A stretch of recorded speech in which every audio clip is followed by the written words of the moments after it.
दिव्यांग विभागामार्फत दिव्यांग पोर्टल चालू करण्यात आलं आहे. आता याच पोर्टलमार्फत जे दिव्यांग आहेत त्यांच्या सर्व सुविधा सर्व फॉर्म एकाच पोर्टलवरती आणण्यात आले आहेत. आता याच संदर्भात आपण या व्हिडिओमध्ये माहिती बघणार आहोत. जर तुम्ही चॅनलवरती नवीन असाल तर आपल्या चॅनलला सबस्क्राईब आणि पेजला फॉलो करायला विसरू नका. दिव्यांगासाठी एकाच पोर्टलवरती सर्व योजना आहेत त्या मिळणार आहेत. त्यांच्याकडे UDID कार्ड आहे तेच या योजनेसाठी फॉर्म भरू शकतात. जर तुमच्याकडे UDID कार्ड नसेल तर ते ऑनलाईन अप्लाय करून तुम्ही UDID कार्ड काढू शकता.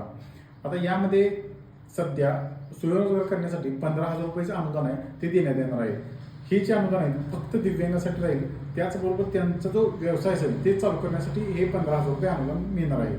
आता याच्यासाठी काय काय डॉक्युमेंट लागतील? तुमच्याकडे प्रशिक्षण सर्टिफिकेट लागेल, त्याचबरोबर तुमचं आधार कार्ड, बँक पासबुक, तुमचं जे डोमासाईल सर्टिफिकेट आणि तुमच्याकडे जे तुमचा संच आहे त्याचा पुरावा लागेल. याच डॉक्युमेंटसह तुम्ही या 15,000 रुपये अनुदानासाठी फॉर्म भरू शकता. धन्यवाद.